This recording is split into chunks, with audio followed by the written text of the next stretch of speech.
Más o menos titulé este encuentro como con algo muy genérico y que tiene que ver con también una especie de respuesta a un dicho popular, ¿no? Digamos, titulé esta charla, este encuentro como "El verso no es un verso", ¿no? Y lo hice en dos sentidos bastante diferentes, pero que se complementan en un punto. El primero, bueno, es un poco en contraposición con el dicho popular, que, ¿no? Que cuando decimos eso es un verso, ¿no? Y que tiene que ver o que refiere, digamos, a un régimen de falsedad o de mentira sobre lo enunciado, y que disminuye de alguna manera el valor de eso que se dice, ¿no? Lo que estás diciendo es un verso, eso es un verso, ¿no? Al contrario, lo que pasa con el verso en la poesía es que es una realidad con la que todo poeta se tiene que enfrentar, digamos. Y es una realidad con la que todo poeta, todo poeta, no solo tiene que enfrentarse, sino sobre la cual tiene que tomar muchas decisiones, varias decisiones. Mi idea de esta charla, de este encuentro, es un poco pensar en esas decisiones que se toman en relación con el verso. Y un poco también ver desde diferentes perspectivas y teorías qué es esto del verso al mismo tiempo, ir como en esos dos niveles, ¿no? Y el otro sentido que admite este título, "El verso no es un verso", es que el verso nunca es un solo tipo de verso, y nunca es un verso solamente, ¿no? Sino que admite de alguna manera una multiplicidad de realizaciones. Incluso cuando lo pensamos integrado a ciertos sistemas teóricos, prosódicos, de la lengua, de poéticas, de escrituras, incluso dentro de un mismo, une misme, escritor, escritora, escritore, ¿no? Y en este sentido, la realidad de eso que llamamos verso está un poco condicionada por varios factores. El verso en ruso, que en francés o que en español, ni mucho menos en inglés, ¿no? Digamos, la lengua condiciona los materiales del verso, en portugués menos, la miro a Paola también, digamos. Hay diferencias dadas por la lengua, por ejemplo, entonacionales, ¿no? Hay lenguas que son más oxítonas, es decir, que la entonación recae más sobre el final con fuerza, otras que son más paroxítonas, como el español, en donde está en un punto medio la entonación, y otras que son preparoxítonas, ¿sí? Digamos. Hay entonaciones que, por ejemplo, modifican la entonación, la pronunciación de eso que llamamos verso. Y también hay tradiciones sobre el verso, ¿no?, que revelan de alguna manera una historicidad cultural del verso. Digamos, dentro de la lengua española, el verso, los versos que se usaron en cada periodo histórico nunca fueron los mismos, ¿sí? Podemos pensar que, por ejemplo, en el medioevo había un tipo de verso que era fluctuante, que era mitad medido y mitad libre, para decirlo de alguna manera, ¿sí? Después, a partir del Renacimiento, el verso se codifica un poco por operaciones acá, con las lenguas nacionales en el Renacimiento. El verso se codifica dentro de lo que se empieza a llamar como sistema métrico, ¿no? Y entonces empieza a tener un peso muy importante la métrica del verso, el conteo de sílabas, los acentos, etc. Y ya a partir del romanticismo y después en el siglo XIX y sobre todo en el siglo XX y contemporáneamente, digamos, lo que aparece es una preponderancia en lengua española del verso libre o del verso irregular, también se llama versos regulares a veces a esos versos medidos, versos irregulares al verso, dentro de los versos irregulares está también el verso libre. Lo que quiero decir es que hay una historicidad del verso también, en la que intervienen factores culturales, factores históricos, factores lingüísticos, y que hace que el verso no sea el mismo que se usa en distintos periodos históricos, ¿no? Por ejemplo, voy a hacer voy a compartir por primera vez pantalla, pero es interesante lo que dice Tomás Navarro Tomás sobre esto. La versificación fluctuante, dice, nacida con los orígenes de la poesía española, tuvo amplio cultivo bajo varios aspectos durante la Edad Media, y aún no se ha interrumpido enteramente en la tradición popular. El verso regular, representante de un arte más académico, después de larga lucha con la fluctuación, ejerció su dominio desde el siglo de oro hasta el romanticismo. La corriente versolibrista empezó con el modernismo en España e Hispanoamérica, y ha venido compartiendo con la métrica regular hasta el momento presente el campo de la poesía contemporánea. Los versos acentuales de uso más restringido fueron también introducidos por el modernismo. Acá ya advertimos varios problemas, ¿no? Digamos, las perspectivas que tienen que ver con las perspectivas culturales desde donde se hacen muchas veces estos estudios históricos sobre el verso. En principio, que la perspectiva de Tomás Navarro Tomás, planteando la idea de Hispanoamérica y ligándola a España, a Latinoamérica, ya es una fuerte idea eurocéntrica. Y hay mucho de eso en la teoría del verso, hay mucho eurocentrismo, ¿no? Y no solo hay mucho eurocentrismo, tenemos casos de latinoamericanos que han estudiado el verso, como Andrés Bello, Enrique Ureña, digamos, los tenemos, pero no son los que predominan. Incluso en muchas de sus teorizaciones sobre el verso hay un fuerte interés por pensar el verso latinoamericano también en relación con el verso europeo de la península española, ¿no? Digamos, entonces ahí ya hay un problema. Y otro problema que aparece muchas veces en las teorizaciones del verso es que son hechas por varones, y hay muchos varones citados, pocas mujeres, disidencias prácticamente ninguna, y eso también es un problema. Entonces lo que nosotros vamos a hacer es, bueno, vamos a pensar algunas de esas cuestiones que están en esas teorías, pero le vamos a meter disidencia, le vamos a meter feminismo, le vamos a meter otras cuestiones y vamos a ver qué empieza a pasar en ese roce y en ese cruce.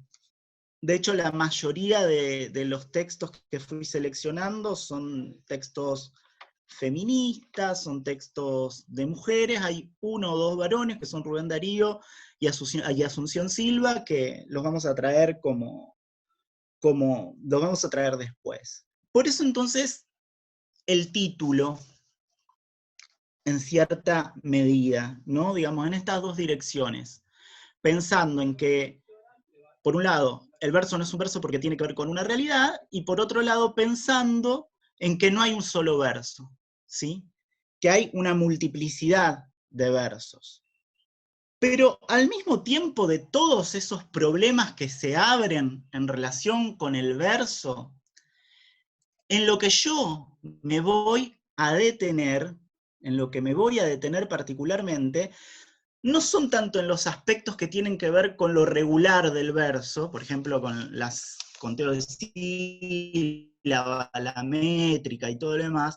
En eso no me voy a meter, porque para eso de última hay manuales, se tienen los trabajos, están los libros casi completos, que están en la bibliografía del taller, sino que voy a usar como aspectos de esas teorías, de esas teorizaciones, para pensar de alguna manera o con la perspectiva puesta en el verso que usamos hoy, ¿sí? Digamos, ¿qué de esas teorías, de esas teorizaciones, nos sirve a nosotros, nosotras, para pensar esas cuestiones? Voy a utilizar para eso un punto de partida, que son dos poemas que me interesa leer, y respecto de los cuales me va a interesar que con esos poemas, cuáles son las diferencias o las similitudes en esos poemas. Están los dos en este librito que se llama La rebelión de las lombrices, de la editorial Somos Centellantes 2019, que fue el resultado de una convocatoria para el Ni Una Menos de 2019. una convocatoria editorial que incluyó a varias voces, muchas voces, y me quiero detener en dos poemas puntuales. Uno es este, que es No era un pastor, y que es de Alejandra Pippi Bosch, que es un poema inmenso para mí, me parece que está buenísimo. Y el otro poema es de Maca Diosque, ¿sí? Y se titula Al chongo que atiende el kiosco de atrás de la unza, a los chongos todos, ¿sí? Entonces voy a leer estos dos poemas, vamos a leer, ustedes lo van a tener acá en pantalla, los vamos a ir leyendo y después vamos a ver qué pasa con esos poemas. Ella dice que se acuerda de todo porque hizo terapia transpersonal. Yo de todo no me acuerdo. Ella me dijo aquella noche detrás de la puerta del baño, mientras intentaba matarse con pastillas, que se acordaba de todo, todo. Nunca me dijo que era todo. Ese todo de su cabecita, eso no lo sé. Nunca quise saber más. Yo me acuerdo de su garrote. Aquel pastor era un lobo. Cuando mamá lo trajo a casa, dijo, chicas, este es pastor. Lo era, siempre pienso, era un pastor y nosotras un más fiel rebaño. No sé cómo lo hizo, pero él estaba allí. Para cambiarnos la bombachita, sacarnos los vestidos, ponernos en remojo adentro de la tina. Yo perdí mi cadenita con la Virgen de Guadalupe en esa tina. Cuando cruzábamos la calle para ir a la plaza, nos tomaba de la mano a las dos y a las dos juntas, nos soltaba con un saltito al llegar a la vereda.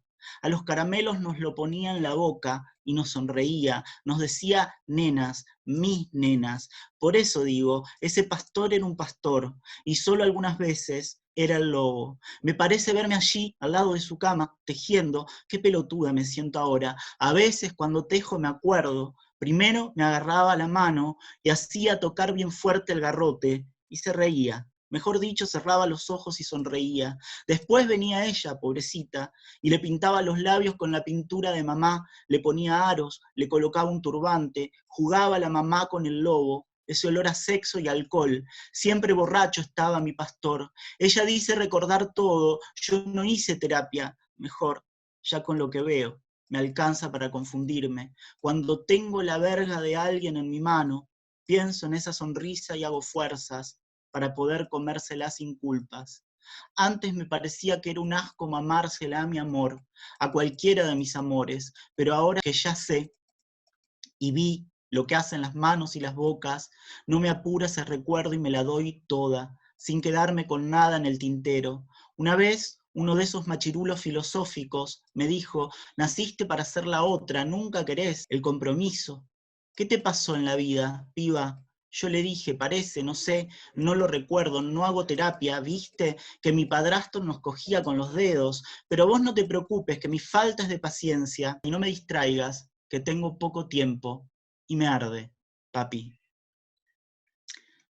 Ese es el poema de Alejandra Pippi Bosch. El otro poema, el de Maca Diosque, es este. El chongo que atiende el kiosco atrás del G400 siempre me saluda con un ¿qué haces, capo? ¿Cómo va, campeón? ¿Qué te doy, maestro? ¿Estás seguro de que entre las piernas tengo una pija cis, como la de él? ¿Estás seguro de que mi masculinidad es igual a la de él? Hace muchos años que voy a ese kiosco, pero ya no me reconoce. Cuando iba de pollera, carré y delineador, me tiraba onda, me rozaba con las manos mientras me entregaba los puchos, la saeta o la birra para hacerme saber que podía someterme cuando quisiera. Me parece muy loco palpar lo absurdo de este sistema con el cuerpo, sobre todo, porque en cuanto le caiga la ficha de que en realidad entre las piernas tengo una concha, de que soy la misma persona que le compra birra después de clases, hace años, el trato va a cambiar y quizá me convierta en un cuerpo al cual aniquilar.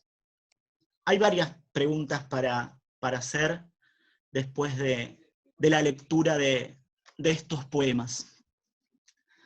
Pero hay una base común que es muy fuerte en los dos casos.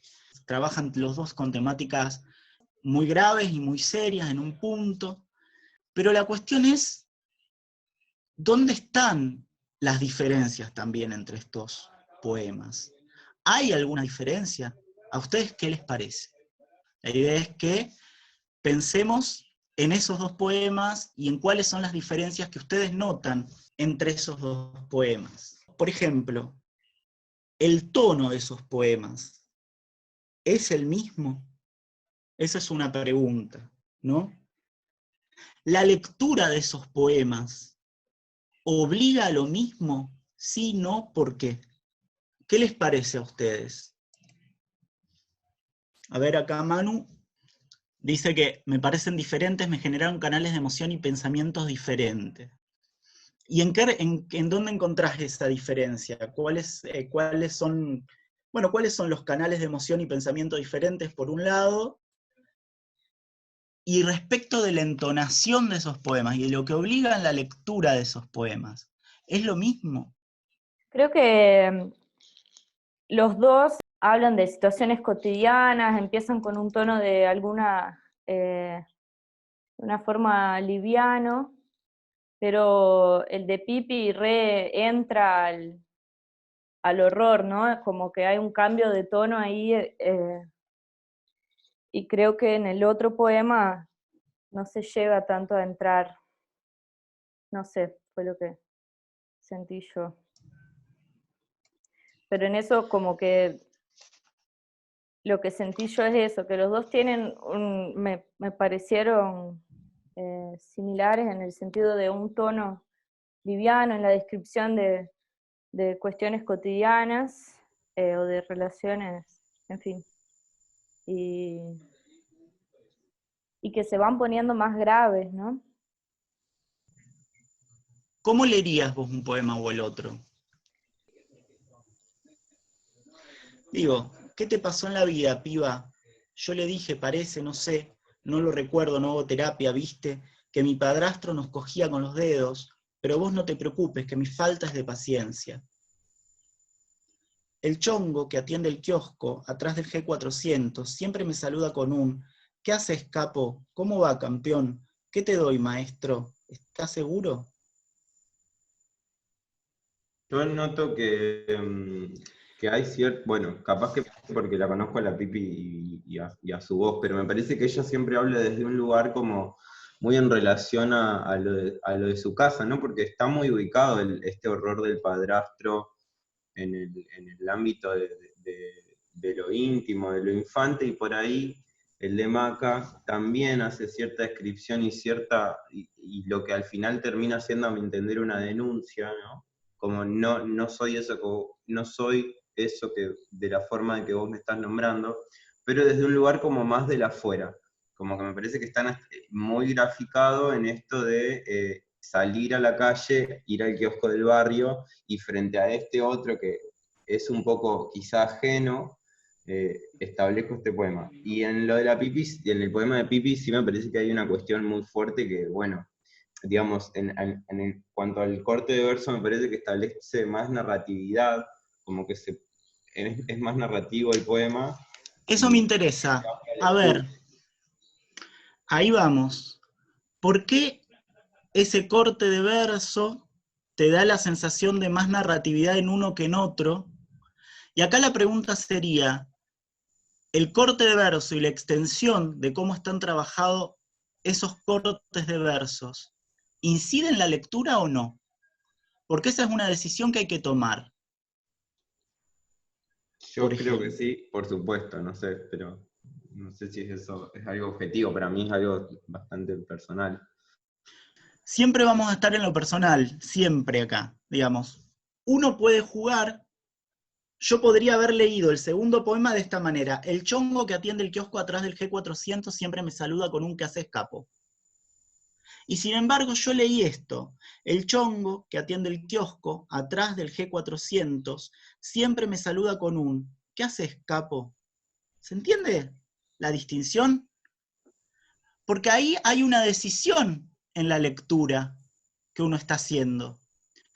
¿Uno le hace caso al verso o no le hace caso y prosigue más la narratividad, ¿no? En la performance o en la puesta en voz, uno puede jugar con eso, ¿no? Es una primera decisión, pero el verso ahí está, y el verso largo de la Pipi está, y el verso más corto de Maca está.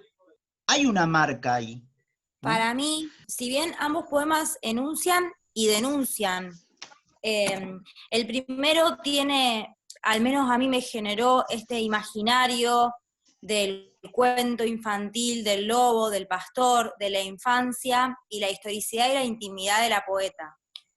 En cuanto al segundo, que también me parece una denuncia que enuncia, y también es una especie de reclamo, lo sentí como una especie de reclamo a lo superficial y a lo dado. Como que el primero, al ser el verso largo, digamos, te mete dentro de otra atmósfera. El otro es como, al ser más corto, es más tajante, es más directo. Se cuenta una historia en el primero. En el otro también, digo, pero las tonalidades te llevan a lugares distintos. No sé si me explico. Eso. Hay algo del orden de lo distinto en los dos. Y me gusta esto que están notando, que hay algo del orden de lo siniestro y de lo narrativo que se presentifica mucho más en el de la Pipi, y en el otro no tanto. Y hay como un efecto final también, ¿no? Porque los dos de alguna manera salen del lugar de la víctima, ¿no? Sobre el final. Sí. Pero también el tono del verso del poema No era un pastor, de la Pipi, es un tono que sigue siendo, que tiende a la extensión, que tiende a la suavidad, ¿no? Y el otro tiende más como una especie de confrontación, ¿no? Digamos, hay como un verso más tajante, ¿cómo? Que en el de la Pipi hay como una cosa de la cotidianidad del diálogo, ¿no? Como de una charla que puede ser más del orden de la amistad, o sea, como, si bien está la denuncia, digo, es como si se lo estuviera contando a alguien muy cercano y está revelando una situación del orden del horror tremenda, pero con una calma que tiene que ver con la confianza en quien está escuchando. Y me parece que el de Maca tiene más que ver como, yo no soy esto que vos me planteás, es un freno al otro, ¿no? Hay como una cosa ahí de, pará, porque yo no voy a hacer nunca esto. Y me parece que también, como en uno de los textos que vos habías dejado para este encuentro, creo que el de Stevens, cuando habla de lo irracional, pero lo traigo, porque él dice, cada ruido, cada sonido, cada cosa en una poesía es importante. Cada cosa, y a su vez, quien la escucha, tiene la posibilidad de taparse los oídos. Digo, entonces, me parece que en el de la Pipi hay esa cosa de contar el dolor y el horror de la situación desde un lugar más de lo compartido en quien la está escuchando, y en el otro hay como una especie de proclama, yo no soy esto que vos estás mirando y que vos querés interpretar, me parece. Perfecto. Yo creo que, perdón, eso de sentir que Pipi está dialogando, ¿no? Que Pipi está teniendo una conversación, entonces como que para mí en los dos hay un cierto tono de una cotidianeidad, pero que en el de Maca es como que empieza describiendo la performance heteronormada de la masculinidad heteronormada, ¿no? Y son como esas frases versos cortos y tajantes que como que bien propios de esa performance. Hay un Me gusta acá lo que plantea Cintia en el chat. Cintia dice, en un momento dice, los versos largos estiran la tristeza en el primer poema, en el de la Pipi, y en el segundo, con versos más cortos, se me representan como enojo, ¿no?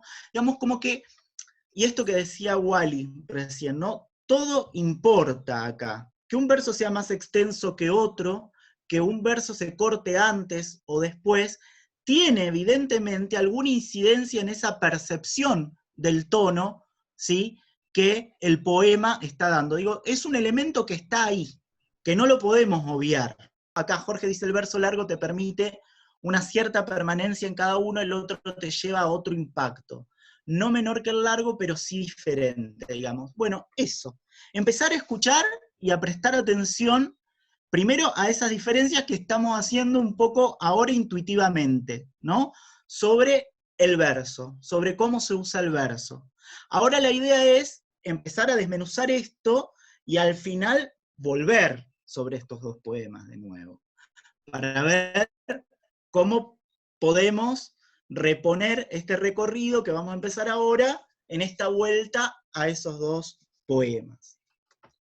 Hay algo, perdón, que me gustaría marcar, Cris, del poema de Tim. Pipi, porque en ambos poemas hay un receptor, ¿no? O sea, al principio Maca le habla al chongo kiosquero, Bien. y durante todo el poema, el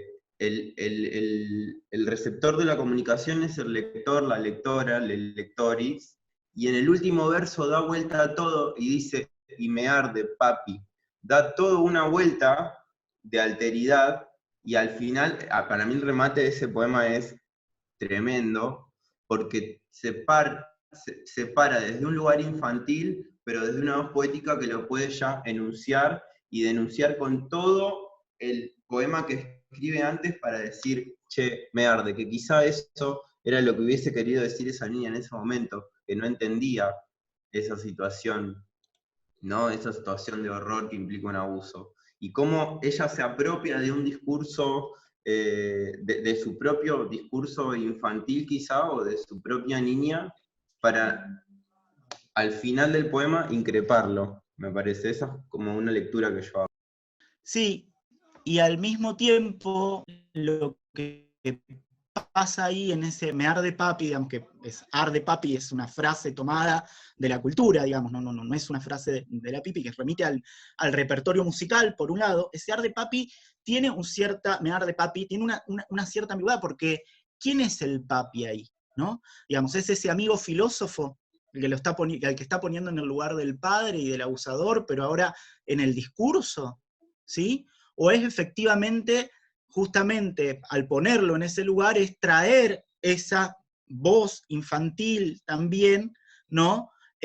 Como vos decís, digo, ahí se juntan en ese final los dos, ¿no? Las dos perspectivas.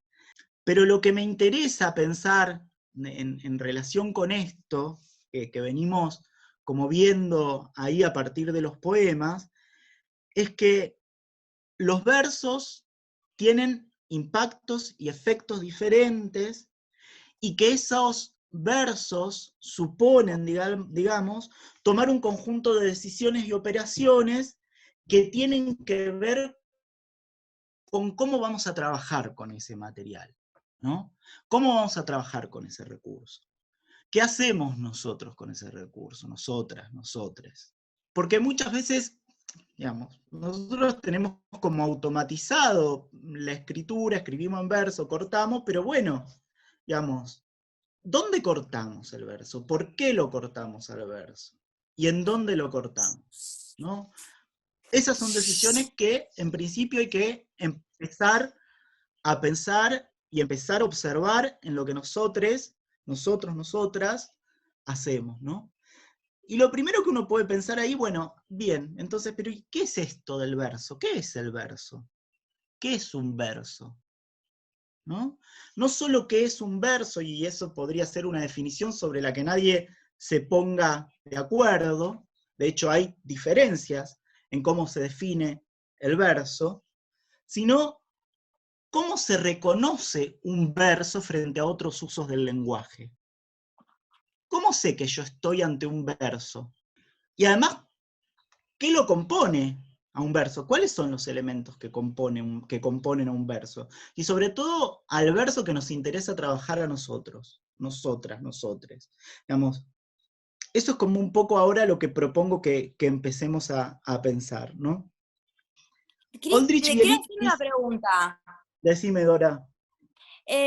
Si el primer poema hubiera estado escrito en prosa, ¿no?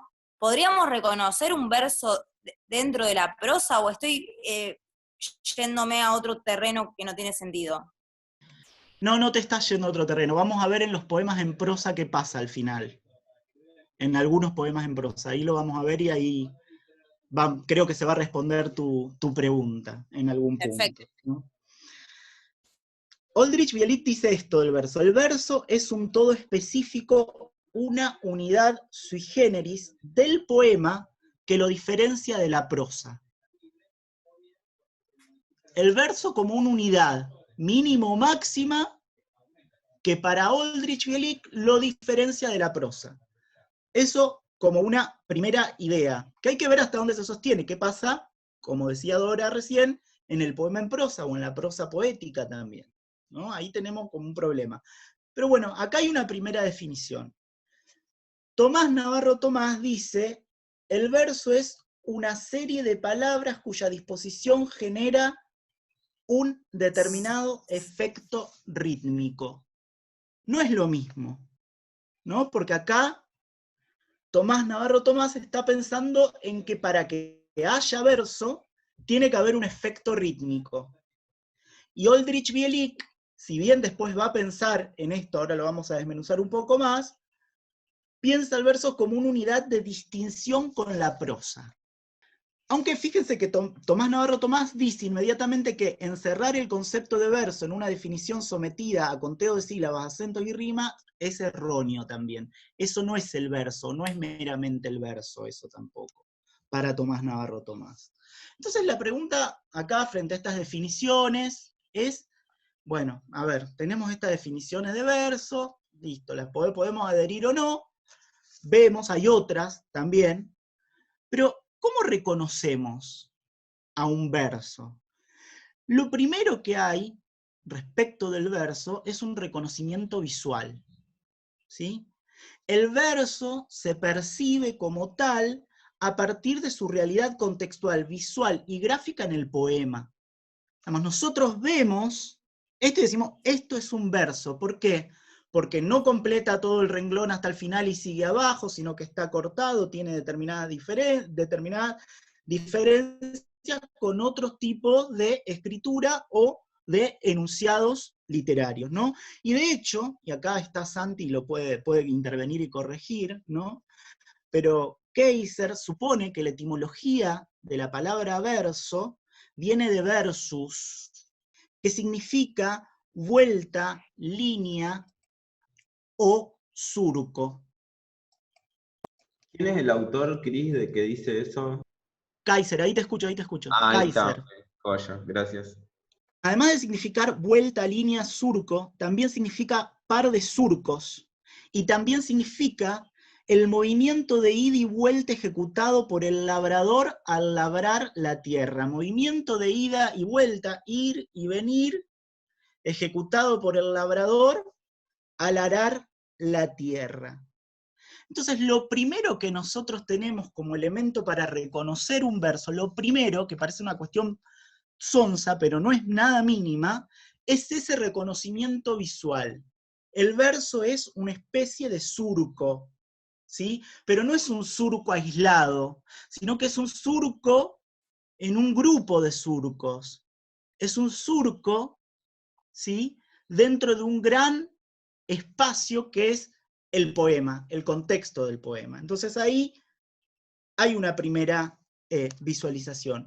Y esto es muy importante porque, por ejemplo, Masonic en realidad repara en algo en relación con esto, y es que el poema, los poemas, siempre generan algún tipo de grafiquito a partir de los versos, ¿no? Y, por ejemplo, efecto de estos grafiquitos que se generan, si reparamos en los poemas de Juana, lo que reconocemos en los versos es el flujo y el reflujo del río, las ondinas. Los versos se transforman en ondinas flotantes en los poemas de Juan L., ¿no? Adquieren la fluidez visualmente, muchas veces, del río. ¿Sí? Entonces hay un reconocimiento visual, pero esto implica que ese reconocimiento visual del verso no es de una línea aislada, aunque hay versos y hay poemas de una sola línea también en la poesía española, ¿sí? pero generalmente hay un contexto de líneas, de surcos que se hienden, que se labran, que se graban, que se escriben, ¿sí?, en la tierra de la página o de la pantalla. Y eso es un primer contacto con el poema, con el verso, perdón. Pero al mismo tiempo hay otra cuestión en relación con el verso, un segundo aspecto para poder reconocerlo, y es que el verso tiene lo que se llama una progresividad. ¿Qué es esto de una progresividad? Vieron que dijimos recién que el verso estaba ligado al movimiento que hace el labrador al ir y venir abriendo surcos. Pero el verso tiene una progresividad dada en que el primer verso anticipa un cierto impulso rítmico, una cierta entonación, una cierta cadencia, un cierto tono, una cierta caligrafía tonal. Son distintas formas de mencionar el aspecto sonoro del verso. Hay algo del orden de lo sonoro que en el primer verso se anticipa y que se va a retomar en estos movimientos de ida y vuelta en los versos que sigan. Por ejemplo, en el poema de Alfonsina Storni, tú me quieres alma, me quieres de espuma, me quieres de nácar, que sea azucena sobre todas casta, de perfume tenue, corola cerrada, ni un rayo de luna filtrado me halla, ni una margarita se diga mi hermana, tú me quieres nibia, tú me quieres blanca, tú me quieres alba, tú que hubiste todas las copas a mano, tú me quieres salva. Ya en ese impulso métrico se inscribe una cierta progresividad que va a volver a ese impulso métrico original. Además, bueno, acá hay una cuestión silábica, tú me quieres alba. Son versos de 6 sílabas, tú me quieres alba. Ya eso traza también una cantidad de sílabas, dónde van a caer determinados acentos, ¿sí? El primero cae, bueno, esto no nos vamos a meter ahora, pero desde el primer verso ya se traza un camino que van a retomar los versos que sigan. Y eso tiene que ver con un efecto y con ciertos elementos que son fónicos, sonoros, y que se van a repetir, ¿no?, en una especie de esquema. Ahora, fíjense, lo visual, por un lado, lo sonoro. Pero acá también ocurre algo que tiene que ver con que el verso, y es otro aspecto que también aparece acá, es una forma de segmentar y cortar el uso de la lengua. El verso también, pero el verso, sobre todo, el verso corta el uso de la lengua, ¿sí? Corta el enunciado, la enunciación en partes, ¿no? Digamos, lo segmenta, la segmenta, ¿sí? Y eso tiene una serie de consecuencias, porque mientras el verso trabaja sobre la segmentación de la lengua, esto no quiere decir que siempre lo haga de la misma manera que la sintaxis, es decir, que el orden de la oración. Digamos, no siempre el verso trabaja igual que la oración. No, y en este caso tampoco el verso siempre va cortando esos segmentos de la lengua de la misma manera que lo corta la puntuación, por ejemplo. Esto lo vamos a ver en un ratito. Paciencia, que ya vamos a llegar a los ejemplos y lo van a ver como mejor. Sé que esto es como lo más complejo de entender, pero paciencia. Fíjense, Belic dice, la integridad del verso y el hecho de que el verso forma un todo se siente muy intensamente, y la coincidencia o los desajustes de sus límites con lo de las unidades sintácticas repercuten poderosamente en su aspecto semántico. ¿Qué quiere decir esto? Que cómo cortemos el verso y dónde lo cortemos, dónde segmentemos el verso, tiene repercusiones semánticas. Y que ese corte no siempre coincide con la sintaxis, con la oración. ¿Qué sé yo? Vamos a buscar una oración. Los chanchitos están en el chiquero. Los chanchitos están en el chiquero. Esa es la oración sintácticamente más o menos correcta, ¿no? Hay un verbo, un predicado verbal y hay un sujeto, ¿no? Ahora, el verso podría trabajar de esta manera. los chanchitos están en el chiquero. La segmentación es distinta. Podría ser otro verso, los chanchitos están en el chiquero. Se podría hacer otro verso con hipérbaton, en el chiquero, los chanchitos están. ¿No? Digamos, cómo segmentamos el verso es muy importante porque tiene efectos semánticos. No es lo mismo decir los chanchitos están en el chiquero que los chanchitos están en el chiquero. Porque se enfatiza en el chiquero. Y eso quiere decir algo más. Le agrega un plus a esa oración que aparece como algo medianamente simple. ¿No?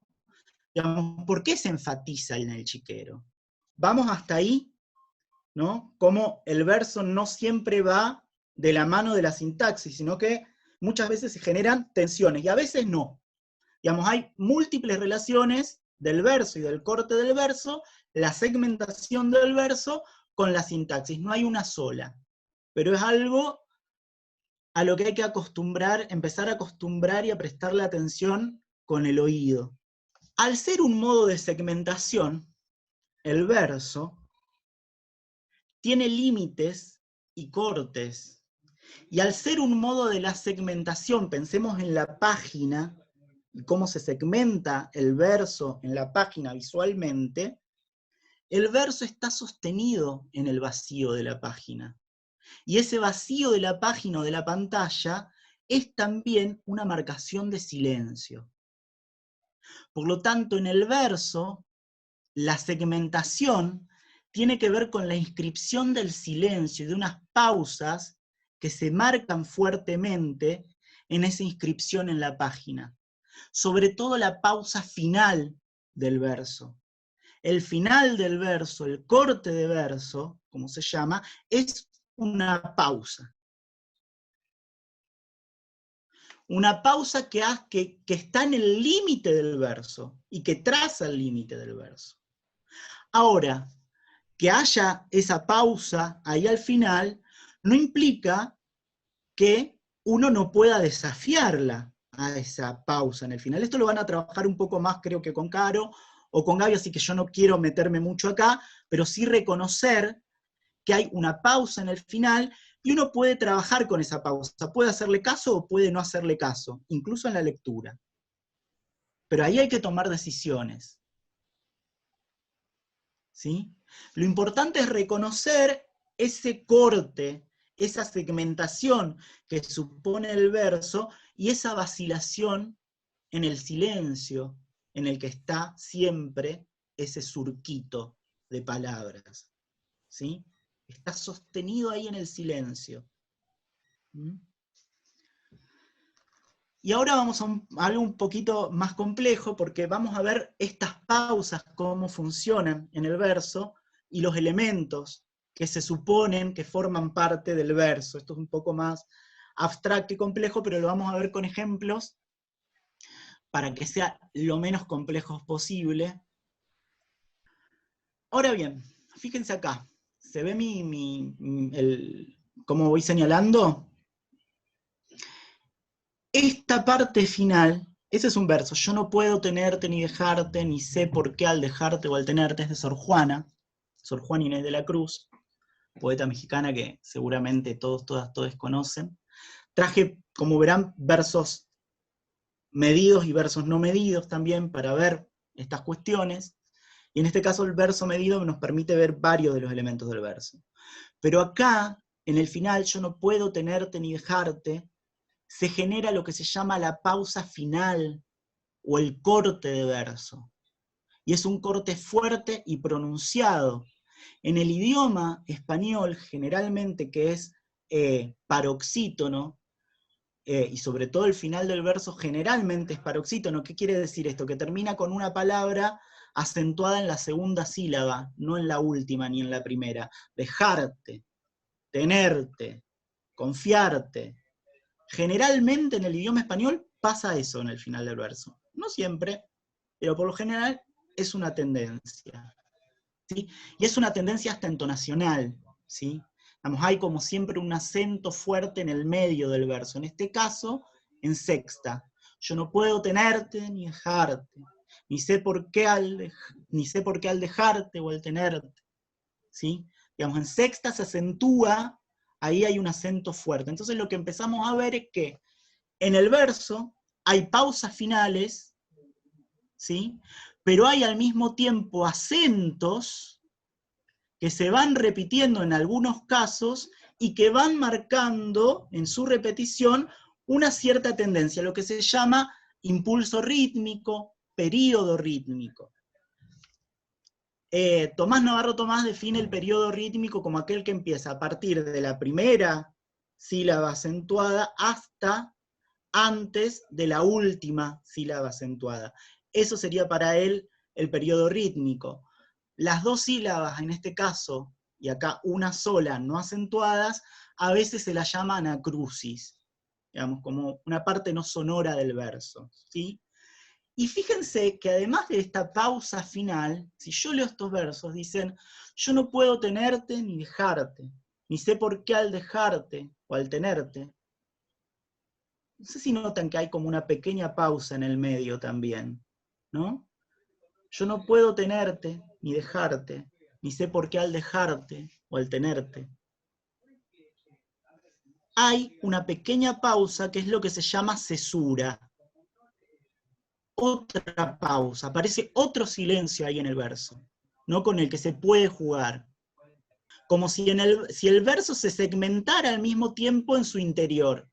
Y generalmente es lo que pasa con los que se llaman versos de arte mayor, es decir, de más de 8 sílabas, que son versos que generalmente están compuestos, dicen los que estudian esto, yo no lo estudio, pero lo leí, quienes estudian esto específicamente, que en realidad son versos de arte menor combinado, por eso hay como una cesura que une en realidad dos versos de arte menor, ¿no? Yo no puedo tenerte ni dejarte.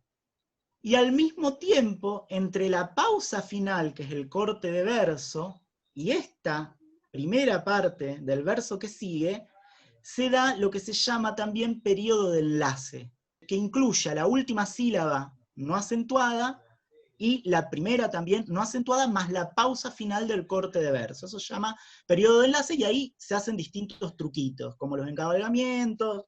Esas divisiones internas, a partir de las cesuras, se llaman hemistiquios. Primer hemistiquio, segundo hemistiquio. Y separan versos generalmente de arte menor. En los versos de 8 sílabas, por ejemplo, no hay hemistiquio, es muy difícil encontrar versos con cesura en el medio. Pero en los versos de arte mayor, sí. Pero lo interesante de esto, digamos, esto es como técnico, lo van a encontrar en los manuales, etcétera, etcétera. A mí lo que me interesa de esto es reparar en cómo el verso está sostenido en los silencios, cómo las pausas, que son silencios, hacen sonar al verso, no están porque sí, y al mismo tiempo cómo los acentos van jugando también en esa progresividad del verso. Las pausas también se dan entre estrofas a veces. Ahí hay pausas y hay silencios pronunciados entre una estrofa. ¿Qué son estrofas? Son conjuntos de versos, hay distintas estrofas, pero entre un conjunto, por ejemplo, en un poema largo podemos tener un conjunto de versos, otro conjunto de versos separado por un espacio. Ahí hay una pausa también. Eso es una indicación también de ese silencio, de esas pausas de las que estamos hablando. Digo, son elementos que parecen mínimos, pero que no son tan mínimos. ¿Sí? Fíjense en este poema de Rubén Darío, Modernismo, ¿sí? Siglo XIX. Sor Juana estamos siglo XVII. ¿Sí? Estos son momentos métricos del verso, son realizaciones métricas del verso, silábicas y métricas, ¿no? Este es un verso alejandrino. El alejandrino en el español tiene 14 sílabas, a diferencia del alejandrino en francés, que tiene 12. Y esas 14 sílabas están divididas a partir de una cesura que cae en la séptima, por lo general, en 2 hemistigios de 7 sílabas cada una. En la isla que detiene su esquife el argonauta, del inmortal ensueño, donde la eterna pauta. ¿Sí? ¿Oyen cómo se corta? en la isla que detiene su esquife el argonauta, del inmortal ensueño, donde la eterna pauta. Obviamente que ese corte y esa cesura también está condicionada por el acento en sexta, que hiende, que marca la pronunciación y la hace decaer en séptima. Y luego hay que volver a remontar, ¿sí? Digamos que, fíjense, acá hay regularidad en los acentos en sexta, estos son acentos variables, los primeros, caen en segunda y en cuarta, y acá caen en sexta. Y en el caso del segundo hemistiquio caen los dos acentos fuertes en la sílaba 11 y en la 13. ¿Sí? Entonces ahí vemos que hay regularidad acentual, y eso corta el verso en dos hemistiquios porque es un verso largo, y genera además el corte al final del verso. Yo, en esto acá, que son los pies con los que se mide el modernismo y que tienen que ver con sílabas acentuadas y no acentuadas, tampoco me voy a meter ahora, pero hay cierta regularidad, ¿sí? Fíjense cómo se repiten los patrones acentuales entre esos dos versos. El modernismo jugó mucho con esto, además. Pero entonces estamos reconociendo hasta ahora, vamos viendo que hay un impulso métrico, que en los versos, un impulso, perdón, rítmico, que en los versos medidos métricamente tienen estas realizaciones, pero en el verso libre lo que se sobreimprime es otro tipo de cuestiones. Por ejemplo, una musicalidad dada por una simple cadencia, una simple entonación o un simple tono, ¿sí? Que a veces no tienen nada que ver con esta regularidad acentual, pero lo que se sobreimprime en la constitución y segmentación del verso es una especie de cadencia, que viene de otro lado, puede venir de una musicalidad, por ejemplo, de una canción, un repertorio musical, como el pop, como el jazz, como desde distintos lugares, ¿sí? Entonces se imprime en el verso cierta cadencia ahí, o incluso puede provenir desde lo coloquial. Todos los coloquialismos de la poesía del siglo XX, y del siglo XXI todavía, juegan con la imitación o el corte de cierta voz parecida a la oralidad. Pero incluso ahí hay siempre algún tipo de regularidad, algo suena ahí. Ahora bien, hay otros temas, y si el verso tiene que ver con algo visual, con un impulso rítmico, pero también con una segmentación, con todo eso va apareciendo en el verso. Algunos versos tienen más de una cosa que de otra, tampoco hay, digamos, un tipo de verso definitivo, ¿sí? Y hay versos que son más prosaicos, que tienden más a la prosificación que otros. También lo que interviene, decíamos, en esa segmentación, es otra decisión que tenemos que tomar. Y es la siguiente: ¿cómo hacemos jugar la puntuación en el verso? ¿Lo puntuamos o no lo puntuamos? ¿Usamos la puntuación o no usamos la puntuación? Antes de pasar a esto, voy a ir al chat a ver qué hay. En la música vamos de Andy. Por ejemplo, ahí hay algo interesante con Andy, ¿no?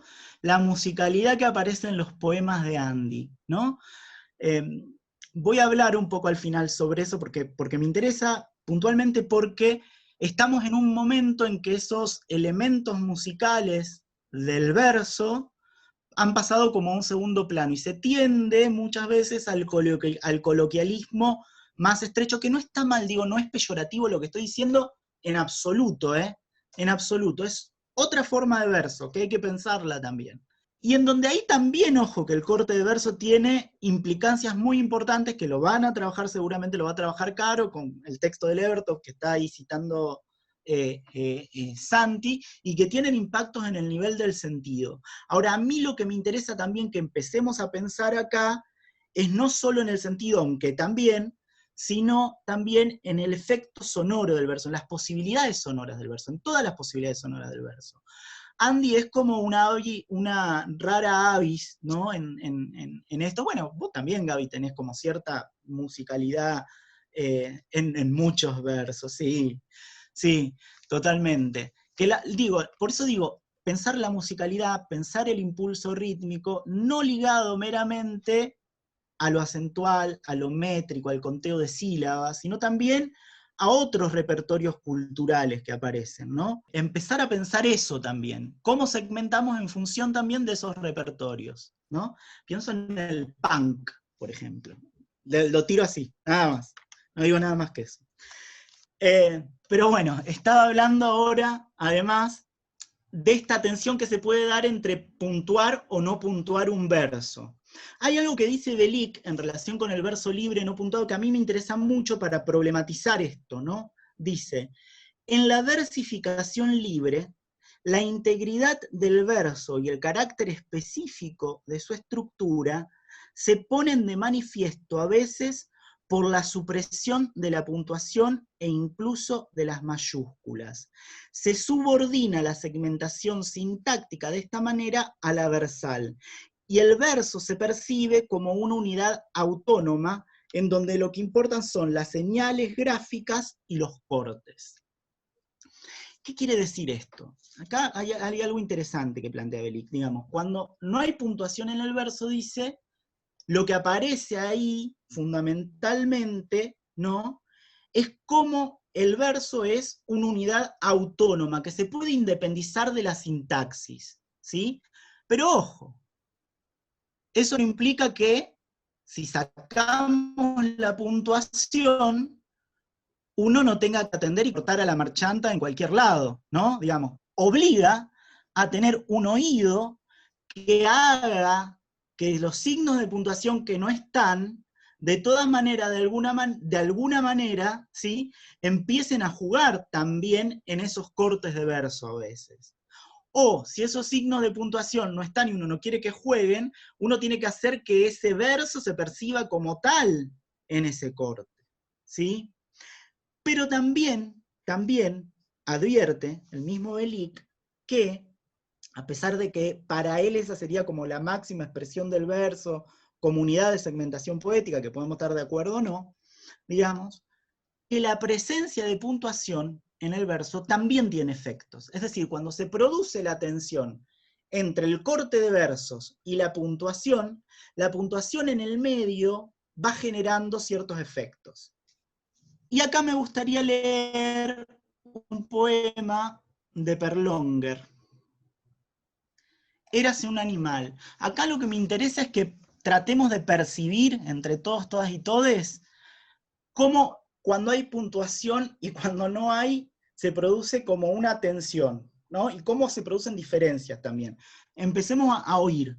Érase un animal sangrante y dulce, de rostros numerosos, de cuyas heridas manaba la música y el sudor, sangraba en sus deslices, era como una especie de extinción, muriente y mansa, pero en cuyas cabriolas advirtiérase a veces un retozo, quizá una nostalgia, de su gallardo apresto. Érase un animal huyente y fósil, pero sus felonías delataban el mismo sentido de los pétalos, en cuyas encías hedía pelotonada la angustia, ensartada cual un invasor joven, en sus destellos latía insumiso un perdido pavor.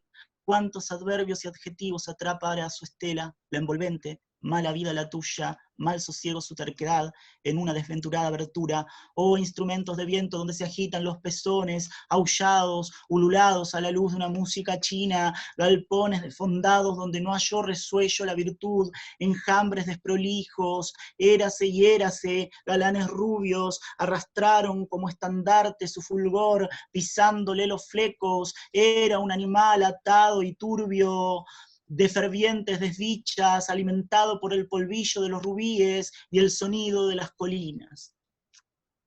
¿Qué es lo que me pasa con este verso? En su realización sonora, estoy hablando de lo sonoro mucho acá. ¿Qué es lo que me pasa con este poema? Fíjense, oh instrumentos de viento donde se agitan los pezones, aullados, ululados a la luz de una música china. Fíjense esa coma solitaria ahí, en aullados, ululados a la luz de una música china. Fíjense cómo esas comas, esa pequeña variación ahí en el interior del verso, genera casi especie de cesura, de saltito, de silencio, que corta, ¿no?, la agitación del verso anterior, o instrumentos de viento donde se agitan los pezones, aullados, ululados a la luz de una música china. ¿Sí? Fíjense cómo en el interior del verso uno puede jugar con la puntuación para generar algún quiebre también menor que el corte final de verso, por ejemplo.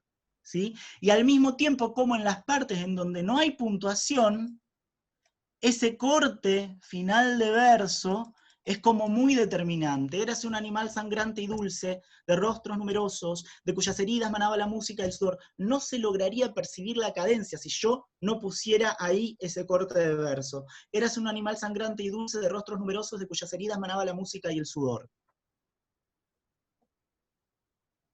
No es lo mismo, no se percibe igual. Algo se rompe si yo pongo esos 3 versos iniciales de continuo. Y acá entramos en un aspecto que a mí me gusta mucho pensar, porque es algo que me obsesiona mucho, y que es cómo en el verso libre, sobre todo en estos tipos de versos, influye, además de cierta acentuación que hay también en el poema de Perlonger, que es si hay una cierta acentuación constante, hay juegos aliterantes, es decir, repeticiones de sonidos, hay rimas internas, etcétera, etcétera, etcétera, además de todos esos elementos que también son importantes y que uno puede usar o no, digamos, puede hacer lo que quiera. Además de esos elementos, cómo acá empieza a jugar la extensión del verso muy fuertemente. ¿Sí? En el verso libre la longitud del verso es muy importante, es un aspecto muy importante. Fíjense que en este punto lo que dice Bellick es que los versos breves suelen leerse más lentamente que los largos, como si se buscara igualarlos. Y se produce de esta manera un efecto de retardamiento. A veces interviene la puntuación retardando más todavía esto. En cambio, cuando se quita la puntuación, dice, y cuando los versos son extensos y largos, se produce una especie de aceleración. Por ejemplo, érase un animal sangrante y dulce, de rostros numerosos, de cuyas heridas manaba la música y el sudor, sangraba en sus deslices, era como una especie de extinción, mugrienta y mansa, pero en cuyas cabriolas advirtiérase a veces un retozo. ¿Sí? Digamos, en el verso largo hay algo que se acelera. En cambio, en el corto hay algo que se detiene, es como si la pausa fuera más intensa en el verso corto. ¿Sí? Y estoy pensando acá, si bien no es un poema libre porque tiene cierta regularidad y hay pies internos y demás, en el clásico Nocturno de Asunción Silva, que muchas y muchas seguramente han leído, y otras y otras no, pero lo quiero traer para que notemos esto de los versos largos y cortos, la longitud del verso. Una noche toda llena de perfumes, de murmullos y de música de alas, una noche en que ardían en la sombra nupcial y húmeda las luciérnagas fantásticas, a mi lado, lentamente, contra mi ceñida toda, muda y pálida, como un presentimiento de amarguras infinitas, hasta el más secreto fondo de tu fibra se agitara.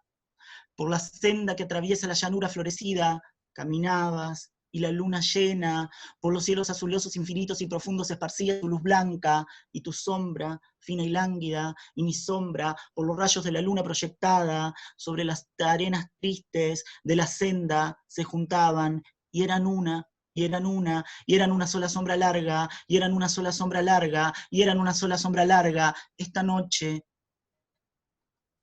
solo, el alma, llena de por el tiempo y la distancia, por el infinito negro, donde nuestra voz no alcanza, solo y mudo, por la senda caminaba, y se oían los ladridos de los perros a la luna pálida, y el chillido de las ranas. Sentí frío, era el frío que tenían en tu alcoba, tus mejillas y tus sienes y tus manos adoradas, entre las blancuras níveas de las mortuorias sábanas, era el frío del sepulcro, era el frío de la muerte, era el frío de la nada, y mi sombra, por los rayos de la luna proyectada, iba sola, iba sola, iba sola por la estepa solitaria, y tu sombra esbelta y ágil, fina y lánguida, como en esa noche tibia de la muerta primavera, como en esa noche llena de perfumes de murmullos y de música de alas, se acercó y marchó con ella, se acercó y marchó con ella, se acercó y marchó con ella, oh, las sombras enlazadas, oh, las sombras que se juntan y se buscan en las noches de negruras y de lágrimas.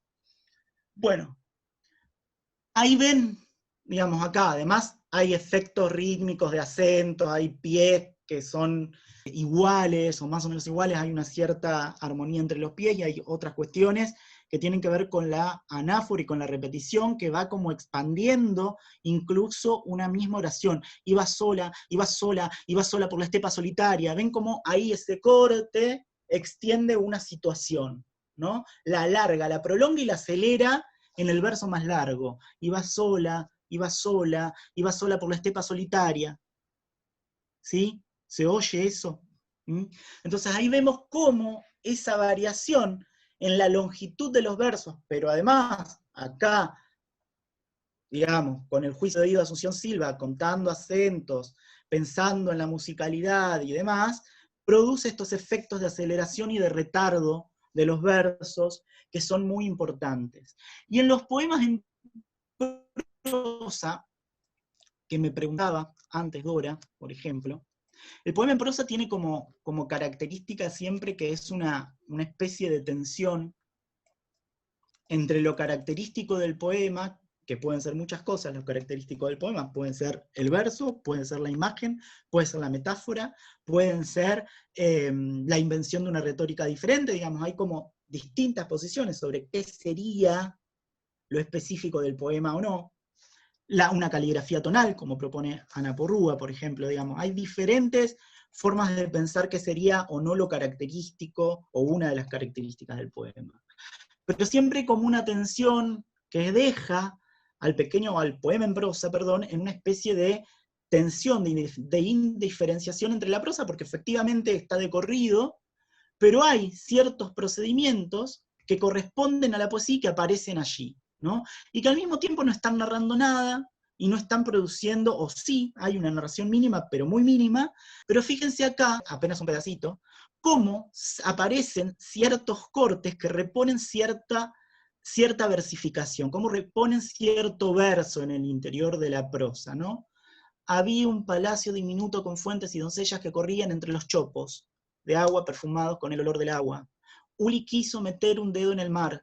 Allí supo que ni dedo ni mar existen. Como parece entonces una pelea de egoísmo, decidió inventar un mar azul sobre el lecho de la princesa enferma y allí nadar la danza de Uli amadora de los mares reales en cuyo centro puede sumergir los dorados ojos. Fíjense cómo espacios en blanco, mayúsculas, las barras producen una cierta segmentación de esto que aparentemente es prosa. Y entonces ahí aparece esa tensión entre prosa y poema, que es característica del poema en prosa. Y cómo se repone ahí una cierta segmentación que uno podría dividir en versos, y también cómo el juego en la extensión y la longitud de versos largos y cortos juega también en esa aceleración y desaceleración de la lectura. Bueno, este es un poema de Nadia Prado, que leanlo, también es un poema en prosa, pero acá donde lo que juega mucho más es la puntuación, ¿sí? Primero fueron los leprosarios, hospitales y cárceles, luego las monedas, batallas, armas, trofeos, luchas que aunque me seque las lágrimas están allí, lágrimas que se juntan con el sudor de los pies que caminan, de los pies que se entierran, de los pies que se llagan, al igual que las manos cumpliendo horarios, ¿sí? Fíjese ahí cómo la puntuación segmenta ciertos periodos rítmicos que además están dados por cierto proceso anafórico, es decir, cierta repetición al principio de la oración verso, ahí está en el límite, ¿sí? De los pies, ¿sí? Eso se llama anáfora, cierto procedimiento anafórico que es típico de la poesía, y que también uno podría, si quisiera, quizá, tal vez, segmentar este poema en prosa, segmentarlo en versos, ¿sí? Pero sin embargo, se produciría otro efecto, habría que probarlo, ¿no? No sería lo mismo tampoco.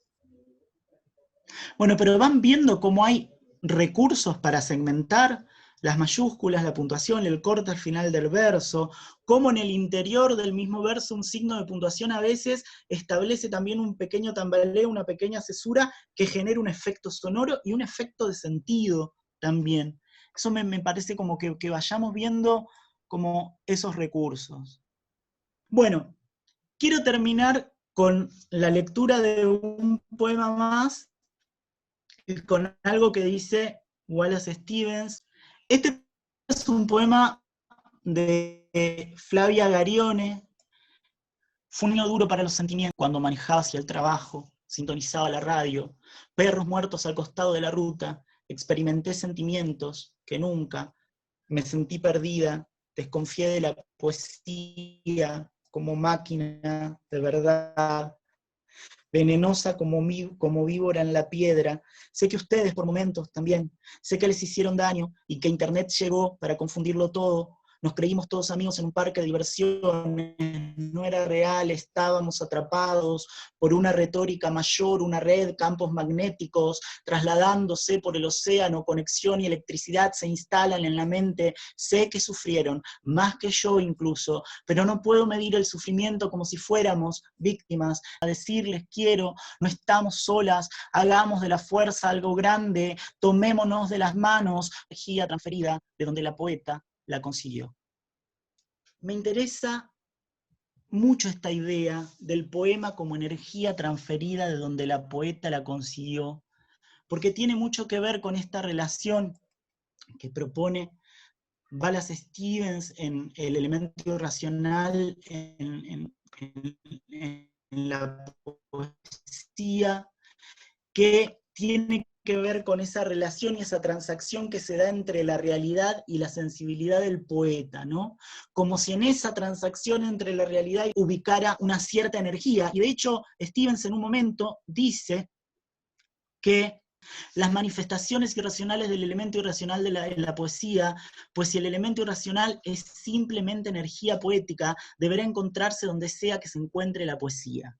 Como si hubiera una energía poética que hace de ese nexo entre el mundo y la subjetividad del poeta, que es un elemento lábil, ¿sí? Pero que aparece, que viene, y que muchas veces tiene que ver con cuestiones meramente subjetivas, una energía psíquica que aparece, que se traslada en el poema y que tiene que ver con un carácter expresivo, pero también la energía, como la define la física, por ejemplo, la energía es trabajo realizado, es una fuerza que realiza un trabajo, por lo tanto la energía también es eso que aparece en el poema. En este caso, de lo que estamos hablando es cómo la energía moviliza la segmentación del poema y cómo ahí aparece algo del orden de la singularidad también del poema en esa segmentación, del poeta, perdón, en esa segmentación que hace del poema, y que no es ociosa ni es una segmentación que esté hecha porque sí. Bueno, lo voy a parafrasear para no leerlo, después lo leen a ese fragmento, pero entonces ahí Stevens tira como varias cuestiones, ¿no? Como si el sonido importara mucho, por un lado, que hay ciertos tintineos que ya no nos interesan o nos interesan menos que antes, pero al mismo tiempo él dice algo como que hay que encontrar el sonido exacto. Eso me interesa mucho. Dice que más o menos que el poeta interpreta su instrumento, que es el verso, es el lenguaje, de acuerdo a su manera de ser, para decirlo de alguna manera un poco burda, no es eso exactamente, pero digamos, como si el poeta fuera un intérprete de eso que es el verso, ¿no? Un intérprete de eso que es la poesía. Y que hay que encontrar, dice Stevens, el sonido exacto, o lo que dirá Ronsard ya en el siglo XVI, esto lo dice Stevens en el XX, pero Ronsard en el siglo XVI, que era un homofóbico, Ronsard, hay que decirlo también, fue el primero que escribió uno de los poemas homofóbicos de la literatura francesa, hay que decirlo. Pero dijo algo que me parece que podemos traer acá y cuirizarlo, de última, y es que hay que tener juicio de oreja, ¿no? Como si hubiera que tener un juicio de oreja cuando uno trabaja con esos sonidos y esos materiales. Encontrar el sonido exacto, dice Stevens.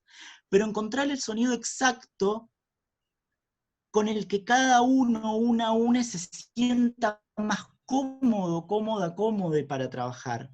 No meramente tomarlo como un molde de otro sistema o de formas de trabajar con el verso. Encontrar nuestra propia voz en el poema, nuestra manera de segmentar el poema, de trabajar con esas pausas, con esos intervalos y con esos saltitos que a veces impone la suspensión del sonido en el poema. Encontrar el modo de trabajar con esos silencios en los que el poema está suspendido y esos estruendos que son los acentos y esas entonaciones que pueden ser las músicas, las canciones, los estilos, los géneros particulares de cada uno y de cada una y de cada una, ¿no? Encontrar el tono, la voz exacta que me permita segmentar el poema. Y eso es más o menos lo que quería traer hoy, porque eso también nos va a permitir trabajar con esa energía que plantea Flavia, ¿sí? Que el poeta trae, que el poema trae, y es uno de los elementos que nos permite generar un puente entre esa energía del poeta y el lector, el verso. Todo esto implica el verso. Trabajar con el verso, empezar a trabajar o empezar a pensar estas cuestiones en relación con el verso. Bueno, esto es más o menos lo que yo quería traer. Ahora quiero saber si hay preguntas, comentarios, acotaciones, discusiones. Yo, nada, quisiera ahí, maravilloso todo, viste, te dije, aprendí un montón, porque me decía y me cargaba. Dale, Gaby. Quería hacer algo ahí de lo de Stevens, digamos, ¿no? Stevens es un grosso totalmente, y lo de la Tata Rich, que es Adrienne Rich, a quien en algún momento laburaremos, no sé si en este año o en el próximo más, pero bueno, las lecturas están ahí. Ella lo amaba, pero tenía esa contradicción, porque ella viene de una escuela formal, ¿no? Es la primera vez que la premia por su primer libro, la formalidad, toda una cosa así, pero todavía no le había pasado el feminismo, digamos, a la Tata. Y estaba peleando internamente con una lesbofobia internalizada hasta que finalmente salió del closet.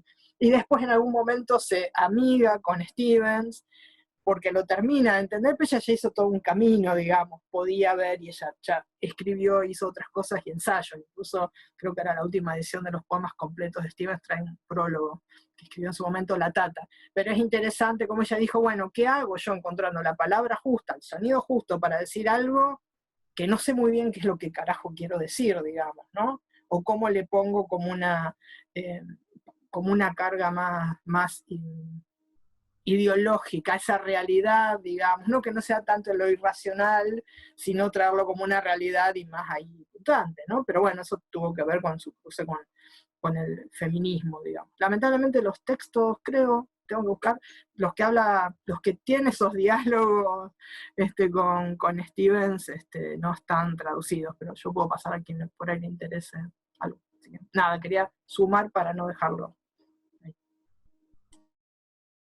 No, me encantó, porque además vieron que el texto de Stevens tiene esos problemitas, ¿no? Digamos, la cuestión, a veces es como se pasa de purismo, ¿no? El texto del texto de Stevens, pero lo que, digamos, bueno, ni hablar de la cuestión política, ahí habla de la novela gótica como que ya no nos interesa, el tintineo de Poe, qué sé yo, si no nos interesa, bueno, no sé, digamos, no le interesa a él en última instancia, y no tengo nada con que no le interese a él. Pero lo que me interesaba del sonido exacto me parece que tiene que ver también con que justamente cómo encontrar también el sonido exacto para decir estas cuestiones que tienen que ver con conformar una voz de la disidencia o una voz disidente sexualmente, sexoafectivamente, ¿no? Ahí hay que encontrar también la voz, encontrar el sonido, dónde cortar, cómo decir, ¿no? Digamos, es la pregunta sobre el cómo decir, sobre cómo cortar, cómo encontrar esa voz. Y me parece que me parece un trabajo como que nos está interrogando todo el tiempo, y en muchos sentidos, porque también hemos sido formateados no siempre han sido disidentes, o que las hemos encontrado de maneras como en el trayecto, pero la institucionalidad por la que hemos pasado muchas veces no nos ha hecho escuchar voces disidentes, ¿no? Entonces, como que hay que hacer ese esfuerzo de encontrar en esas voces disidentes cómo trabajan con esta segmentación del poema, qué hacen con el verso esas voces disidentes, cómo resuelven estos problemas, y nos vamos a llevar sorpresa. Eso va a ser tarea de chiquero, ¿sí? De chiquero, ya no de la introducción al chiquero, sino del chiquero. Esto es como una base para empezar después a meternos en ver cómo se construyen estas voces disidentes y qué hacen estas voces disidentes y feministas con estos elementos, por ejemplo, como el corte de verso, las pausas, dónde lo meten, qué hacen, ¿no? Y podemos volver a estos poemas de los que partimos, de Alejandra y de Mica, ¿no? Digamos, y ahí hay diferencias bastante marcadas, ¿no? Y ya ahora podemos decir muchas más cosas seguramente sobre esos dos poemas. Cómo juega la aceleración, el retardamiento, cómo juegan esos elementos ahí, cómo se dan, ¿no? Esos elementos. Como en el poema que prácticamente no tenía puntuación, que es el de Mica, y que eran versos más cortos, se imponía una pausa mucho mayor en la lectura que en el poema de Alejandra Bosch, ¿no? Digamos. Entonces, ¿y qué pasa con eso, ¿no? Y cómo esas imposiciones llevan como a reivindicaciones, a tono más, bueno, acá decían de quejas, otro más reflexivo, más narrativo, y qué inflexiones tienen esas voces, en qué voces nos encontramos más, cada uno, una de nosotros, en las voces más hacia el enojo, hacia la efusividad, o en las voces más calmas, ¿no? Por ejemplo, ¿cómo ser disidente? ¿Cómo ser disidentes sexoafectivamente a partir de estos cortes y encontrándonos en estas voces? ¿Qué voces vamos a elegir para cada poema? Y no de una vez para siempre, porque también está la cuestión de que cada poema impone muchas veces una forma de trabajo, una forma de segmentación y una voz particular, que no es igual en todo poema, ¿sí? Y hay poetas que son más monótonos, poetas que son más monótonos, monótones, y que trabajan con un cierto tono y una cierta entonación que es más homogénea también. Digamos, en este mundo de la poesía hay un poco de todo, ¿sí? Y eso está buenísimo. El tema es qué queremos hacer nosotros con eso. Puede ser que otros contextos represivos, las estrategias de lo poético hayan posibilitado maneras de esconder la propia disidencia sexual de él o de la poeta. No sé si tiene que ver específicamente con lo represivo, aunque intuyo que también, pero hubo toda una discusión, digamos. Yo me acuerdo cuando era muy joven acá en Rosario, lo que nos decían poetas muy importantes era que escribir como puto, en mi caso, no tenía ninguna importancia, por ejemplo, ¿no? Que no le aportaba nada, o que no le interesaba a nadie. Y eso de alguna manera era como que limitaba mucho la relación con la escritura. Por suerte había gente como Gaby, como Irene, qué sé yo, en ese momento con la que una podía pensar otras cuestiones. Pero construir una voz disidente también tiene que ver con pensarse en esas relaciones con las tendencias y con el poder. El poder no es solo el que está en la sociedad, hay poder en la poesía también, chicos y chicas. Entonces también ahí hay una construcción importante para hacer y para pensar. Y lo que yo notaba es que había poetas que eran disidentes sexualmente en sus prácticas, pero no en la poesía, digamos, como que ahí habían adoptado ese modo de escribir y de pensar que era el que interrogaba la mirada de los otros, o las otras también, digamos. Igual eso es una decisión, por eso el texto de Stevens cuando dice que la mirada de los otros importa, bueno, sí importa, pero uno la puede desafiar también, ¿no? Digamos. Y uno puede hacer otra cosa con eso. El tema es si quiere aguantarlo o no a eso también, digamos. Yo no condeno a nadie que no quiera construir una voz disidente sexualmente, ni nada por el estilo. Yo quiero hacerlo. Y el tema es, bueno, explorar esas posibilidades.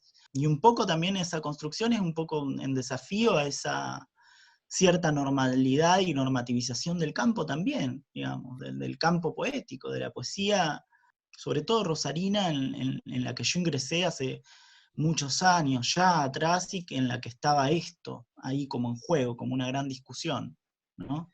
Como si construirte como una voz disidente sexoafectivamente le restara valor a tu práctica, prácticamente era eso. Lo que vos decías al principio, Cris, respecto al eurocentrismo en relación al análisis del verso, creo que esto tiene mucha incidencia en cuanto, porque el análisis de los versos era el de los otros analizaban el verso, y cómo ahora uno empieza a hablar por uno, ¿no? Por une, respecto a cómo aborda la palabra y cómo aborda esta energía de interpretación subjetiva del mundo, y en cuanto a posicionamiento político respecto a la palabra. Este eurocentrismo con el que se comienza esta monopolización del verso y cómo lo interpretamos al verso, influye hoy en día para que ciertas voces sean silenciadas y algunas no sean tenidas en cuenta, o no importe la poesía de las disidencias porque no son heteronormativas, digamos. Como hay un paralelismo entre lo que antes era eurocentrismo y ahora el eurocentrismo es lo paqui, digamos. Ahí estoy leyendo un poco la reposición de lo que Dora está planteando. Lo eurocéntrico creo que sigue siendo eurocéntrico en muchos aspectos. Yo trabajo en literatura europea, eso me hago cargo absolutamente, y me gusta la literatura europea, pero me parece que la construcción que uno hace con el lenguaje y con la lengua tiene que ver con la exploración también de otros registros, ¿no? De lo latinoamericano. Eurocéntrico sería, qué sé yo, querer hablar en una entonación inglés o francesa, y podemos usar palabras en inglés y en francés también en los poemas, y no hay ningún problema, digamos.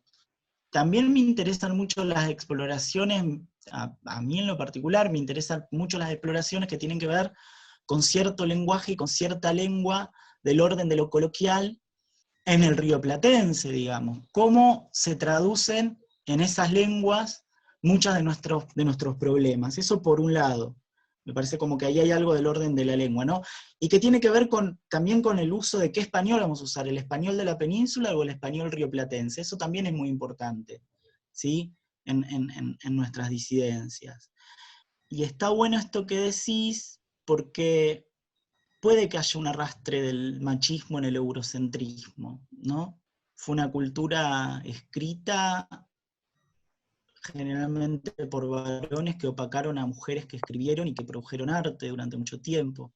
Entonces creo que sí, hay un arrastre ahí muy importante. Lo que no dije también al respecto es que en esta posición de la voz vamos a tener que pensar también si hay algún registro de cómo las poblaciones nativas latinoamericanas, que lo hay, trabajaban con la poesía y con el verso, digamos, para pensar lo del eurocentrismo y todo lo demás. Pero pienso que hay un arrastre, claro que sí, entre el eurocentrismo y el machismo, y que la configuración de la cultura heterosexual, según Tan, digamos, comienza en Europa, digamos, comienza en Europa fuertemente esa construcción, que después se traslada a Latinoamérica. Así que me parece que sí, que hay algo de ese orden. Gaby, perdón, estabas hablando. No, quería decir, para no dejarlo solamente en el machismo, lo que vos comentabas, Dora, y lo que estaba comentando Cris, digamos, extenderlo en esta visión más grande de un hetero cis patriarcado, y pongo el cis porque ustedes saben que en relaciones o en búsquedas trans podés terminar dentro del parámetro hetero, digamos, ¿no? Entonces, ampliarlo un poco, y ahí decir que también, no por ser disidentes o personas de las disidencias sexuales, vamos a tener una visión no eurocéntrica, machista, heteropatriarcal, Y eso tiene que ver también con la práctica de lectura. Y ahí retomo lo que quería decir antes, porque Cris lo que hizo fue una primera práctica de lectura, y a mí me llamó muchísimo la atención cómo se empatizó en una gran mayoría en el poema del abuso cis, ¿no? Y en el otro sí hay un enojo y eso, pero en la voz más transmasculinizada hubo como un repliegue, ¿no? Es enojo, es un verso breve, no supimos muy bien qué hacer en la lectura de la voz transmasculinizada. Entonces, quiero traer esa llamada como para que también, o sea, es lo que estuvo diciendo Cris, es una escritura, es una práctica de escritura, pero a la vez una práctica de lectura, digamos, ¿no? Y lo traigo porque para las voces transmasculinizadas está siendo un momento no solamente complejo, pero también dentro de las escrituras, ¿no? Más allá que el yo lírico ahí o el sujeto poético coincide, ¿no? Hay también unas mezclas ahí de lo biológico y eso, pero bueno, cómo también tratar de ir leyendo un toque más allá y reconocer nuestras propias lecturas centradas en, o sea, no por ser de la disidencia estamos fuera del patriarcado, ni del machismo, ni nada. Eso era lo único para que sigamos pensando, digamos. De eso vamos a estar hablando un poco en mi clase. Yo me voy a apoyar en todo lo que dijo Cris y lo que vaya a decir Caro, pero estas tipo de conversaciones las que vamos a tener en esa tercera. Lo que me interesaba también de Gaby es que también hay una cuestión, el que nos atraviesa como poder, ¿no? Y cómo nos constituyó como poder, ¿no? Como colonia, como sujetos coloniales que somos. Entonces es sujetos coloniales y sujetos coloniales dentro del heterosis patriarcado, ¿no?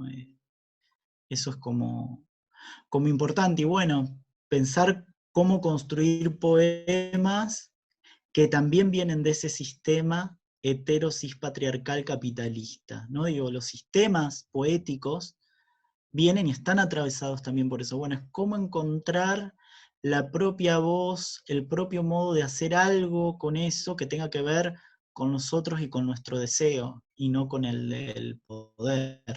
Cuando pienso en el poder, no pienso solo en el poder de lo social, de lo cultural, estoy pensando también en el poder de lo poético, como digo. Hay poderes que se instituyen en la poesía también, y a los que hay que estar, ante los cuales tenemos que estar atentos, atentas, atentes. Yo quería hacer un comentario respecto de lo que dijo recién Cris y lo que dijo Gaby, de que cuando leímos no supimos qué hacer, ¿no? Con la transmasculinidad cuando la estábamos leyendo, como advertencia para tenerlo en cuenta. Yo porque pienso que en esta construcción de una voz disidente juega justamente este aprendizaje de ver qué hacemos con eso, porque también tenemos incorporada el heterosis patriarcado en la lectura y en la composición poética. Digo, nosotros hemos leído el heterosis patriarcado, lo hemos hecho hace mucho tiempo, y entonces cuando nosotros somos lectores y creemos nuestra voz disidente, genera esta cosa del aprendizaje y ver qué hacemos con eso. Pero también me queda la pregunta de qué hace el heterosis patriarcado cuando nos lee. Basta heterosexuales de su poesía, estamos acá para hablar nosotras, y ¿están ellos preparados, ellas y ellos preparados para escucharnos? ¿Qué van a hacer con eso? Para nosotros es un aprendizaje porque creamos y construimos y aprendemos nuestra voz disidente. ¿Y ellos qué van a hacer con eso? Claro, sí. Yo me pregunto lo mismo, Wally, me lo pregunto todos los días de mi vida. Es como una cuestión ahí muy, muy presente. Si quieren les cuento algo que me pasó respecto a lo Y que van a estaban diciendo reaccionar, de chicos. cómo van a reaccionar los machos cuando nos leen. Dale. Bueno, antes había puesto en el chat que me preguntaron cuando fui a leer a la Facu de Ciencias Políticas todavía no había hecho ese poema cuando me preguntaron eso. Tenía la fecha, pero no había armado nada. Y como que recopilé un montón de frases de distintos tipos que eran las mismas, como la moralina femenina o cosas así. Y yo no tengo mucho control sobre lo que escribo, por eso está re bueno todo el aprendizaje y todo lo que nos brindan. Y bueno, su reacción fue esa, como, ¿por qué no vas y les lees a los machos? Y leí eso en ese contexto y estuvo buenísimo y hablábamos en el mismo lenguaje y nos entendíamos. Y después también lo leí en el Bon Scott, en el bar, y estaba re parejo, tipo feministas y aliades y machos encubiertos, y la reacción de la gente como me súper llamó la atención porque había un par de aliades que eran como, no, estabas re enojada, tenías un montón de razón, no sé, y después me fui como sola en bicicleta y dos me repitieron como un par de frases enojados. Y entonces como que me causó gracia porque se ve que les afectó un poco. Pero no sé si ellos como tienen el interés o si vos vas y les gritás tus palabras les podés apelar a algo. Hay como un hermetismo bastante fuerte, como que nosotros estamos más acostumbradas a decir, no, se nos repasó lo de la transmasculinidad, qué mal, como a cuestionarnos, pero ellos no sé si se te cuestionan a vos, digamos. No sé qué piensan. Yo creo que a veces lo que sucede en algunos sectores es que hacen como una acusación usando la palabra apología de, incluso pasó hace poco, no creo que no era con poesía, por ejemplo, pero si hubiera sido poesía hubiera sido lo mismo. Un macho hizo una crítica, no sé si fue en El Ciudadano o en La Capital, sobre un stand-up de Alejandra Jodorowsky, algo así es el apellido. La acusaban de hacer apología del lesbianismo. Como que esa es una de las posibles reacciones, me parece. ¿Puede ser? Sí, eso también me parece totalmente que hacen eso.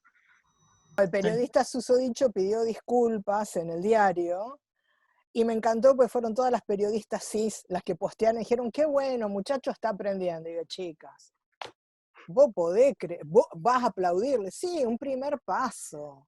Esquilachi, vos le vas a creer a Esquilachi. A ver, ¿cómo más?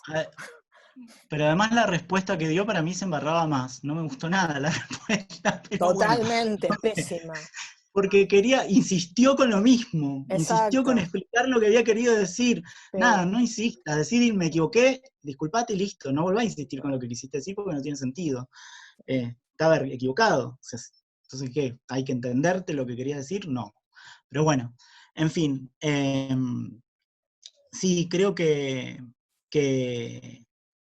toda esta discusión está buenísima. Creo que lo de la transmasculinidad se nos pasó también porque yo dirigí a pensar en el tono también, ¿no? Me parecía como que eso estaba absolutamente presente en el poema y como que desviamos a pensar en el tono y la segmentación y no nos detuvimos ahí también.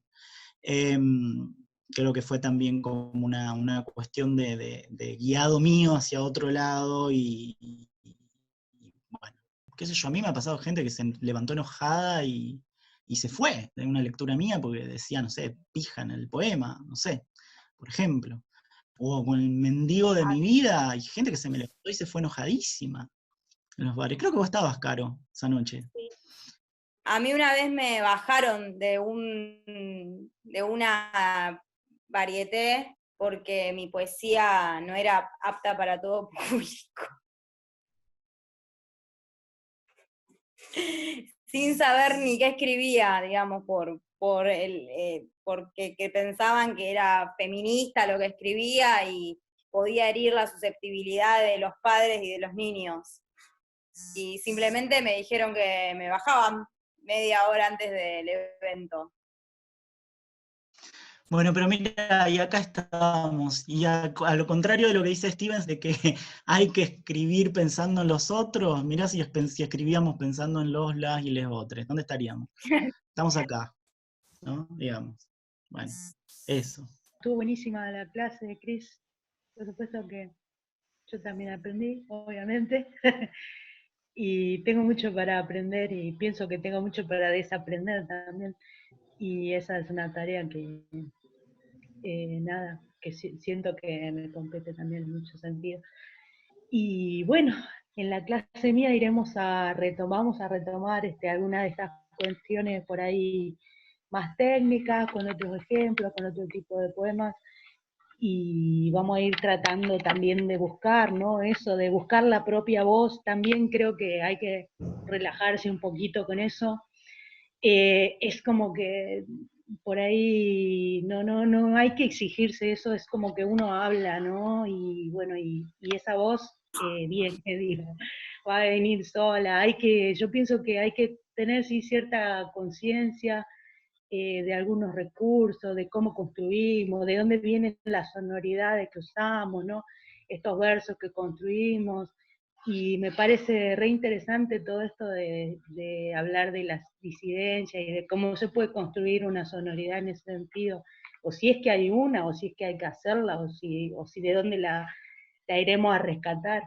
Yo pienso, bueno, eso, a mí me gustan, siempre me han gustado los y les poetas más rupturistas, ¿no? Es como que eso me gusta y siento que también me representa en mi punto y yo me siento más cómoda ahí para poder hablar. Pero bueno, después pienso que hay que relajar con cuál es la voz propia, ¿no? La voz propia por ahí viene sola, viene después sumando, encontrando cosas una atrás de otra, cuando se van sumando poemas, cuando se van sumando muchos versos que uno ha escrito. Así que, bueno, nada, para mí es como que me parece que es focalizar en eso, ¿no? En esas herramientas, en qué es lo que hacen esas herramientas, qué es lo que hacen las pausas, qué es lo que hacen, bueno, todas esas palabras cesuras, hemistiquio, parece que habláramos de otra cosa que después sí. En cierto punto sí, hablamos de qué hablamos, digo, pero bueno, son palabras que en definitiva yo, perdónenme a los de letra, pienso que no sirven para nada, pero sirven también, ¿no? Es decir, bueno, estas cositas, los silencios, qué hacemos con las puntuaciones, qué hacemos con las sangrías, qué hacemos con los acentos. Ese es el material, ese es nuestro material, digamos, fino, ¿no? Ahora, ¿qué vamos a hacer con todo lo que tenemos para decir? Bueno, es como otra cosa, ¿no? O es todo lo mismo, no sé, pero pienso que la reflexión un poco es un poco y un poco, ¿no? Primero es como que estas herramientas, estas cosas técnicas, cositas, hacen falta como para dominar y también para ver lo que otros ya han hecho, ¿no? Y cómo uno se puede reconocer en cierto recorrido o no, o para decir, bueno, no, esto es todo una bronca, digamos, y no me sirve para nada. Entonces, bueno, nada, creo que eso es también leer, estuvo buenísimo también empezar leyendo porque el ejercicio es la lectura, qué leo, cómo leo, a quién leo, y a quién no leo, o sí leo para ver, para tomar ciertas distancias tranquilamente. Así que, bueno, nada, espero estar a la altura en la próxima clase. Creo que ya se nos va a cortar sola la reunión, Gaby, ¿no? No sé. Así que, bueno, nada, les espero, vengan. Exactamente es eso, Caro. Ver qué nos sirve y qué nos sirve de todo eso que se dice de la poesía, cómo trabajar con esos silencios, eso me parece como re importante. Re importante. Y no hay una respuesta única.